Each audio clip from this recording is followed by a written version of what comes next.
कुठल्याही स्टेटमधले असो, कुठल्याही जाती धर्माचे असो, अंगभर कपडे असणारी संस्कृती चांगली आहे. कोणती कसली ड्रेसिंग काही असो, पण अंग झाकण्यासाठी कपडा पाहिजे, अंगभर कपडा पाहिजे. नमस्कार मित्रांनो सध्या आपण लातूर शहरामध्येच आहोत आणि लातूर शहरामध्ये असताना आपण खूप साऱ्या मुद्द्यांवरती चर्चा करतो, खूप सारे विषय घेऊन जातो आणि आज पण अशाच पद्धतीनं एका मुद्द्यांवरती चर्चा करण्यासाठी आज आलेलो आहोत. खास करून म्हणजे तो विषय आहे तो म्हणजे आजची तरुणाई आणि आजच्या तरुणाईबद्दल जे ज्येष्ठ वर्ग वगैरे आहे, ज्येष्ठ मंडळी वगैरे आहे, यांचे काय विचार वगैरे आहेत या विषयावरती चर्चा करण्यासाठी आज आपण सध्या इथं जिल्हा परिषद लातूर या ठिकाणी आलेलो आहोत आणि सुरुवात करणार आहोत आपण. सगळ्यात अगोदर माझा प्रश्नचितून असणार आहे, आजची तरुणाई आणि तुमच्या वेळेची तरुणाई फरक काय वाटतोय? फरक खूप आहे. ज्या गोष्टी आज आहेत ह्याच्यापैकी 90-95% गोष्टी आमच्या लहानपणी नव्हत्या. कंदील नव्हता. गावात मोजके 4-2 कंदील होते, जे दुकानदाराकडे असतात. दुकान बंद झाल्यानंतर मग ते कंदील घरी यायचे. सायकल नव्हत्या. गावात 1-2 सायकली होत्या. ते बाजारचं गाव माझं किल्लारी. तर बाजारला आलेले लोक ते सायकलवाल्या मुलाला सायकल चालवायला लावून प्रॅक्टिकल बघत होते आणि त्याचं नवल करतो की 2 चाकावर पेट्रोल नाही, बैलगाडी नाही, काही नाही, त्याला चालतंय, पळतंय, थांबलं की थांबतंय. ते सायकलचं नवल इथं बघून जाऊन आपल्या गावात बसले, ते मारुतीच्या कट्ट्यावर बसून आपलं तिथं सांगायचे, मी किल्ल्याला गेलो होतो, सायकल बघितली. ते विचार सायकल म्हणजे काय, सायकलचं वर्णन करून सांगायचं तो. ही त्या अवस्थेतलं आमचं बालपण. खूप साऱ्या गोष्टी बदलल्या तुम्ही आता सांगितल्यासारखं, की जवळजवळ बघायला गेलं तर पहिलं असं म्हणे 60-70 वर्षामध्ये इतकी स्थित्यंतर झाली आहेत. आता जवळपास माझं 79 वय आहे, 45चा जन्म. तर तेव्हापासूनचं आत्तापर्यंत इतके स्थित्यंतर झालेत. वजनमापामध्ये बदल झाले, पैशामध्ये बदल झाले, दशमान पद्धत हे त्यानंतर आली. तर आम्ही ते जुने म्हणजे 4 पैशाचा आणा, 6 पैशाचा आणा, मोठे पैसे, ते भोपडके पैसे, हे सगळे आमच्या हातून गेलेले आहेत. आणि त्यावेळेस फक्त पैशात होतं, रुपयात नव्हतं. लाखाच्या गोष्टी तर नव्हत्याच. आणि आमच्या ऐकण्यात असं होतं की लखपती झाला तर निजामाला ती बातमी गेली तर त्याच्या घरावर झेंडा लावत होते, लखपती आहे. निजाम काळामध्ये लाख रुपये म्हणजे त्या तर इतकं कौतुकाचा विषय होता. आज साधा मजूरसुद्धा लाख रुपयाचं डिपॉझिट आहे बँकेत. बेकार्याचे तर 10 लाख आहेत. मला काय म्हणजे आता जो बदल झालेला आहे, हा बदल झाल्यानंतर तुम्हाला जो बदल कसं बघता या बदलाकडे? चांगलं झालेलं आहे का काही गोष्टी बदलल्या आहे? नाही असं नाही. त्या प्रगतीचे काही म्हणजे फायदे आहेत आणि काही नुकसानी आहेत. ह्याच्यामध्ये जे वाहून चाललेत ते नुकसानीला तोंड देतात. तरुणाईकडे बघत असाल तुम्ही, आता आमच्या जीवाची कॉलेजची जी वगैरे मुलं आहेत वगैरे, यांच्याकडे बघत असताना तुम्हाला प्रामुख्यानं कोणत्या गोष्टी त्यांना सांगाव्याशा वाटतात, की बाबा हां, ही गोष्ट या तरुणांना मला सांगायची आहे? तिला सांगायची म्हणजे अगोदर आपण जे आचरणात आणू त्या गोष्टी त्यांना सांगावं लागतात. आईबाप जर ऐकून कुठेतरी हे करून मुलाला सांगवले आईबापाचा आदर करावा, असं करावं तसं, ॲक्च्युअल त्यानं केलं पाहिजे. त्याच्या घरात त्याचे आईबाप पाहिजेत, तर त्यानं त्याच्या मुलाला सांगू शकतो की आईबापाला आदर करावा, आईबापाला सांभाळावं. तो स्वतः जर आईबापाला सांभाळत नसेल आणि मुलाला उपदेश करत असेल तर मुलं समजून जातात की बाप काय करू लागला. आपण मार्क कमी मिळाले तर बाप त्याला रागावतो, पण बाप आपल्याला मार्क किती पडत होते ह्याचा नाही विचार करत. बापान त्याचा विचार करायला पाहिजे की आपण कोण्या लेवलचे होतो. मग मुलगाचा अगदी वर्गात पहिला कसं येईल, आपण शेवटच्या बाकावर बसतो होतो. मुलांना 1 नंबर म्हणजे मिळवायला पाहिजे, ते अपेक्षाही चूक आहेत. बघा, एक किस्सा घेऊया आपण. पहिल्याची मुलगी आणि आताची मुलगी, त्या विषयाकडे यायला लागलो मी. पहिल्याच्या जी मुली होत्या किंवा पहिल्याच्या जी स्त्रिया वगैरे होत्या, त्या पूर्ण त्यांचा जो पेहराव होता, जी संस्कृती म्हटली जात होती, काय की अंग भरून कपडे राहायचे. आत्ता ज्या मुली आहेत खूप कमी कपडे वापरतात, याकडे कसं बघता? कुठल्याही स्टेटमधल्या असो, कुठल्याही जाती धर्माच्या असो, अंगभर कपडे असणारी संस्कृती चांगली आहे. कोणती कसली ड्रेसिंग काही असो, पण अंग झाकण्यासाठी कपडा पाहिजे, अंगभर कपडा पाहिजे. परंतु असं म्हटलं जाते, खास करून जर त्यांना जर हा प्रश्न केला, खास करून मुलींचं जे समर्थन करतात ह्या त्यांच्या ह्याचं, की त्यांना अभिव्यक्ती स्वातंत्र्य आहे, जे की आपल्याला लोकशाहीमधून भेटलेलं आहे, घटनेतून भेटलेलं आहे म्हटलं जाते. स्वातंत्र्य अंग उघडं ठेवून दाखवत हिंडण्यात स्वातंत्र्य थोडंच आहे.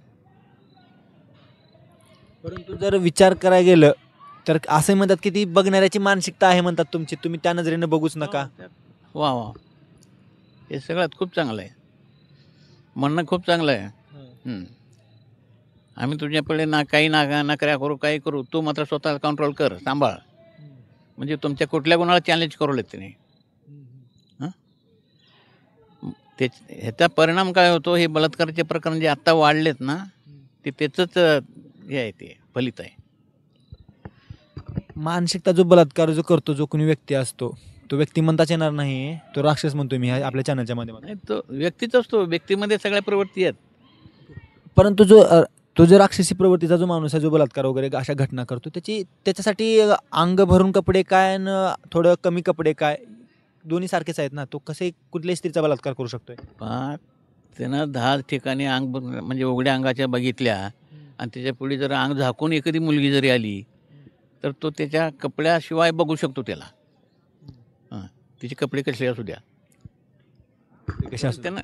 त्यानं अगोदर काय बघितलंय, नागडे उघडे सगळी ड्रेसिंग बघितले आहे, त्याचा परिणाम त्याच्यावर झालेला असतो. आणि मग कशात तरी लपेटून काही जर दिलं तरी मध्ये काय हे त्याला तो कल्पना करू शकतो. तुम्ही ज्या गोष्टी म्हणायला लागलेल्या आहेत, प्रश्न हा येतोय परत एकदा, जरा समजा मुलीने पूर्ण अंग भरून जरी कपडे घातलेले असले तर आजकाल इंटरनेटसारखं एक माध्यम आहे, तिथे तुम्हाला पाहिजे तसलं बघायला भेटायला लागले, तिथले व्हिडिओज बघून वगैरे तशी प्रवृत्ती होणार नाही. आता ते आजकाल सगळा मोबाईलचा जमाना आहे. मोबाईल प्रत्येकाच्या हातात आहे, पण काय बघावून काय बघून ह्याचा कंट्रोल कोणाचाच काही नाही.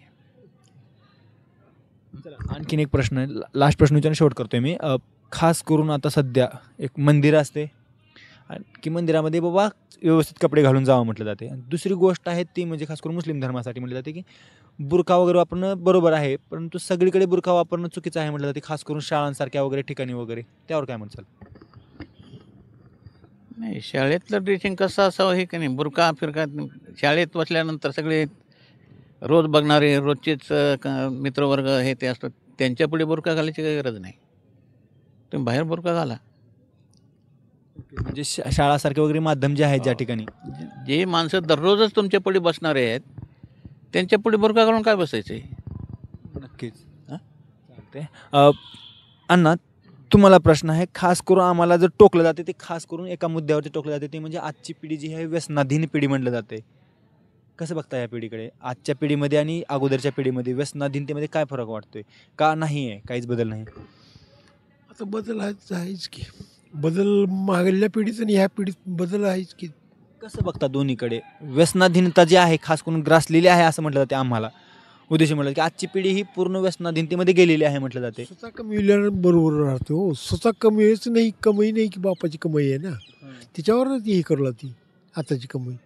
म्हणजे आताची मुलं काय संदेश देसाल आम्हा मुलांसाठी तुम्ही, खास करून व्यसनाच्या गोष्टीपासून लांब राहण्यासाठी कशा पद्धतीने लांब राहता येईल? करून व्यसन एवढंच. हां, दुसरं काय सांगा. हे सगळं का होतं आहे आणि अगोदर का होत नव्हतं? अगोदर अवेलेबलच नव्हतं, आता सहज मिळालं आहे. ते सहज मिळायचं कसं बंद करता येईल त्याचा गव्हर्नमेंटनं विचार करावा. ज्याला स्वतःच्याच आरोग्याबद्दल किंवा चांगलं वागण्याबद्दल हेल्थबद्दल त्याचं जर व्यसन असेल त्याला हे व्यसन लागत नाही.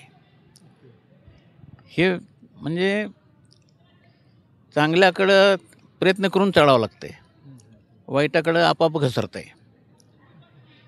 पण हा उतार त्याला मिळू नये आणि व्यसनाचे जे काही हे असतील सोयी त्याला अवेलेबल होऊ नयेत, हे समाजानं म्हणा किंवा गव्हर्नमेंटनं म्हणा, हे आपण म्हणजे ते मिळूच नये. नाही मिळालं तर कसं व्यसन करेल तो?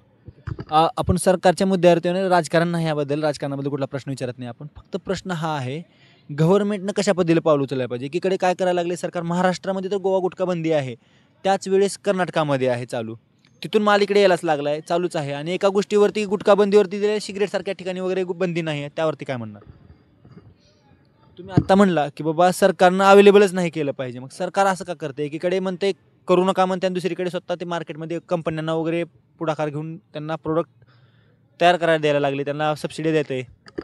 गव्हर्नमेंटकडं 2 डिपार्टमेंट आहेत. एक दारूबंदीचं आहे. हां, गव्हर्नमेंट एम्प्लॉई त्याच्यामध्ये दारूबंदीमुळे प्रयत्न करत राहतात. एक डिपार्टमेंट आहे देशी दारू जास्तीत जास्त कशी विकल आणि गव्हर्नमेंटला रिन्यू कसा जास्तीत जास्त मिळेल ह्याच्यासाठी प्रयत्न करायचा आहे. गव्हर्नमेंट दोन्हीकडनं प्रयत्न करत आहे. सध्याच्या स्थितीला तुम्ही बघताय, सध्याची जी स्थिती आहे या स्थितीकडे बघता त्या 2 डिपार्टमेंटमध्ये कोणतं डिपार्टमेंट चांगलं सरस आणि चांगल्या पद्धतीने काम करायला लागले? आता चांगलं जे तुम्हाला रेव्हेन्यू जास्त मिळवून देईल आणि लोकांची सोय करील ते सगळ्याला चांगलं वाटतं आहे. तुम्हाला पिणाऱ्या पिऊ नको म्हणून समजावून सांगणं हे खूप अवघड आहे. तुम्ही काय कसं समर्थन करता का ह्या गोष्टीचं, की बा सरकारने दारूबंदी केलं पाहिजे का नाही या गोष्टीकडे? दारूबंदी करावी, पण लोकल मेड जे म्हणजे हातभट्टी ज्याला म्हणतात ते पण होऊ देऊ नये. न ते इकडे दारूबंदी करायची आणि हातभट्ट्या चालू आहे, त्याचे हप्ते मिळाले की बस झालं, चल करा आणि विका. मग त्यांचा उलटा भाव वाढतो. असं म्हटलं जातं आहे की दारू जे आहे, दारू म्हणा कुठलेही जे व्यसनाचे जे प्रोडक्ट आहेत, सिगरेट वगैरे असेल, तंबाखू वगैरे असेल, आजकाल खूप पुढे गेले हो, दारू खूप मागं पडली आता. दारू म्हणजे काय आता हे झालं, हे काय प्याची वस्तू काय म्हणल्यात. हां, त्याच्यामुळे ते पुढे गेलं आहे. पुढे गेलेलं आहे. शक्य आहे का एकीकडे दारू शक्य आहे. अर्थव्यवस्था विदाऊट म्हणजे दारू शिवाय चालवणं सरकारला शक्य आहे का? शक्य आहे ना. अगोदर नव्हतंच की, हे डिपार्टमेंट नव्हतं आणि ह्या प्रॉब्लेमच नव्हता. लाडकी बहीण पण नव्हती म्हणतात. नाही, हे तर योजना पण हे तर अगदी नवीन क्रॉप आहे ते. लाडकी बहीण म्हणजे काय, इलेक्शनमध्ये तुम्ही पैसे वाटता, त्याच्यावर तुमच्यावर रेड पडते, गाड्या पकडते, पैसे पकडते, जप्त होते. गव्हर्नमेंट ऑफिशियली वाटप करवलं आहे. फक्त पद्धत बदल आहे ना. तुम्ही लाचच देऊ लागलात, ह्याने पण लाचच देत होते. फरक फक्त स्वरूप बदललेलं आहे. हां, कायदेशीर आहे. हां, सरकार म्हणते की अशा जी मटका खेळू नका, लॉटरी तिकीट जास्तीत जास्त विकले पाहिजेत आणि जास्तीत जास्त रेव्हेन्यू मिळायला पाहिजे. हां, म्हणजे लॉटरी काय आहे, जोगरच आहे. जुगार, इन्स्टंट लॉटरीमध्ये एकेकाचे दिवाळी निघाले. तुम्ही लॉटरीहून म्हणायला लागलाय तर आणखी स्वरूप बदललेलं आहे. सध्या ड्रीम इलेव्हन सारखे वगैरे जे आहेत, खास करून जुगारीची, की आता मोबाईलवरच खेळायला पहिलं येते, लोटो फिटो आहेत, बरेच आहेत. आणि याचा फायदा फक्त आणि फक्त एका दुसऱ्या कंपनीला व्हायला लागली, जी की पहिलं अड्डे होते, जी की सगळ्यांना फायदा होत होता, खास करून. आता तुम्हाला कशाला बळी पाडायचं आणि त्याने कसा धंदा करायचा ते म्हणजे काहीतरी फुकटात मिळावं. लॉटरी कशासाठी आहे, फुकटच मिळावं. ज्याला फुकटचं मिळायचे हे नाही किंवा चालतच नाही, मला फुकटचं काही नको, तो लॉटरी घेत नाही, मटकाही खेळत नाही आणि ते तसले मोबाईलमध्ये ते गेम खेळत नाही. मला काय म्हणायचे, मनामध्ये म्हणजे पाप पुण्याची भीती असते, वाईट बरं वाईट हे त्याची जाण असते. म्हणजे दुसऱ्याचं काहीतरी फुकट मिळणं हे वेगवेगळ्या दृष्टीनं वाईट आहे. मला काय म्हणायचं, एक लास्ट करून आपण व्हिडिओचा शेवटच करणार आहे. आजच्या या काळामध्ये, अशा या वातावरणामध्ये, जिथं एकीकडे सरकार तुम्हाला स्वतः प्रेरित करायला लागले की अशा व्यसनांकडे जावा तुम्ही, जुगार असेल वगैरे, नाही तुमच्या पुढे मानून ठेवायचं, तुम्हाला सांगायची गरजच नाही, तुम्ही आपोआप पळता. बस आहे, तुम्हाला एकदा उतार करून दिला म्हणजे आपोआप घसरता तुम्ही. हां, या वातावरणामध्ये आम्हा तरुणांसाठी तुम्ही काय म्हणसाल, काय सांगसाल की कसं आम्ही या गोष्टीपासून लांब राहिलं पाहिजे? तुम्ही प्रत्येक गोष्टीतला म्हणजे जरा खोलातून अभ्यास करायला पाहिजे. बऱ्या वाईटाची थोडी जाण ठेवायला पाहिजे. आपण कशाला बोललेलो आहोत, कसं बळी पडलो आहोत. घटकाभराची आज चैन वाटते, एकदा ते सवय लागली म्हणजे सुटत नाही.